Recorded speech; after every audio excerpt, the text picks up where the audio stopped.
जोहार इपिल YouTube channel पाटा से को सानाम को के जोहार और सागुन दाराम नॉय नितो जहाँ लेका दासाय बंगा रेयां कथा बन बड़ाई गया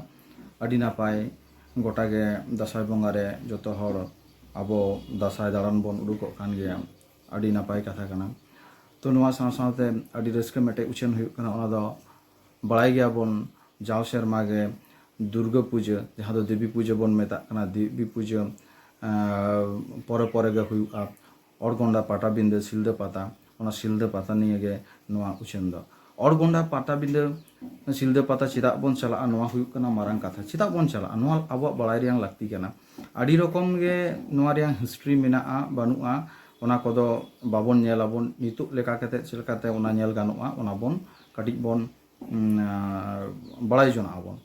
जहाँ लेका आबो बन बड़ाया आबो सावता रियां आडी किछु सापाब से नेला जहाँ को मेनाआ ओना को जिनिस दो धीरे धीरे ते चाबा कना तो ओना जहाँ जिनिस चाबा कना ओना जिनिस को ओका लेका कते निजे नेलाम नेल सिखने तो आम ओना रियां मटे आडी मारंग जायगा हुयुग कना नुआ सिलदा पाटाबिंदे पाता तो सिलदा पाता रे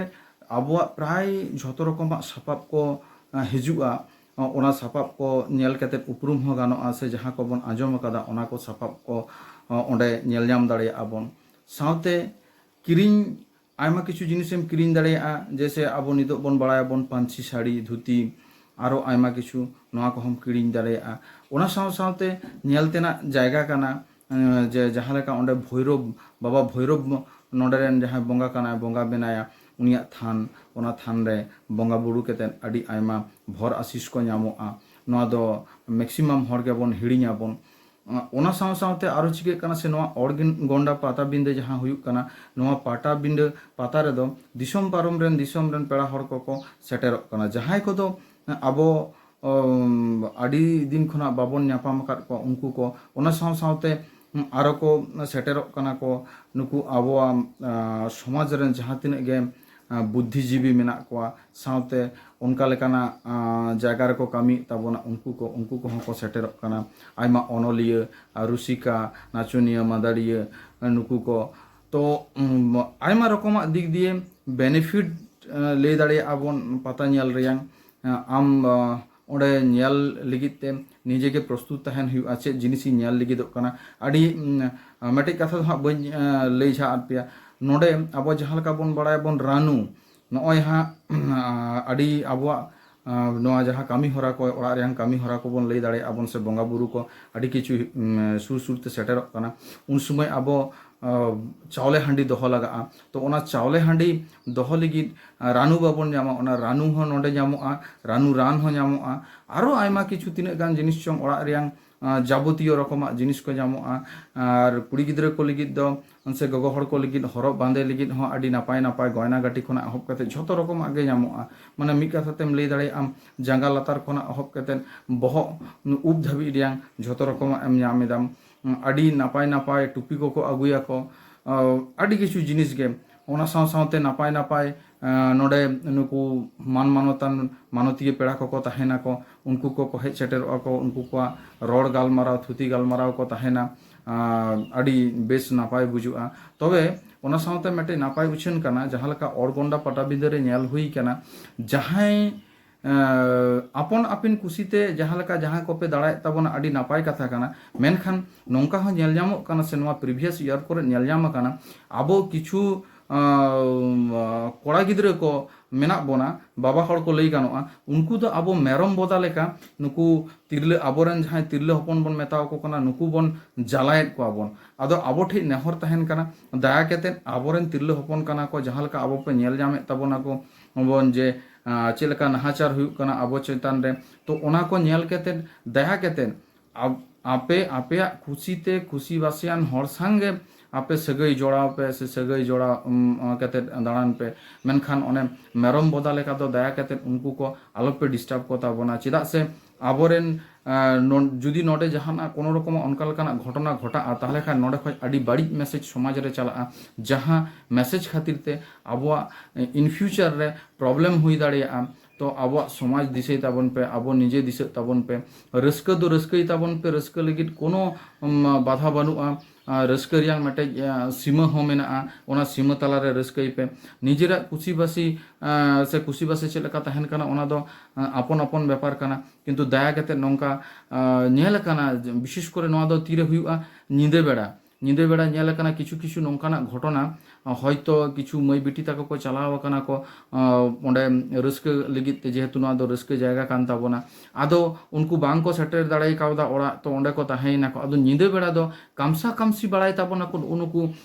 जहां जुआन कोड़ा को आड़ी जोर माने जुआन रासा सरसा कान ताकोआ आदो नोआ खातिर ते नुकु ठे लई कथा काना जे आबो बन बाड़ायाबन जहाँ लेका अड़ी अड़ी सरहाव लाहारिन चालको काना अड़गोंडा पाटाबिंडा सापड़ावेन जहाँ तीन सापड़ाविया को मेना को अंडर कमिटी को चाचलाविया कमिटी को जहाँ लेका जुदी आपे को साब नाम के पिया भाई ताहले खाइ दो आपे दो अड़ी रस्कते ओंडे दो उनको दो को सेवा जत्न पिया सेवा जत्न कते ओड़ा को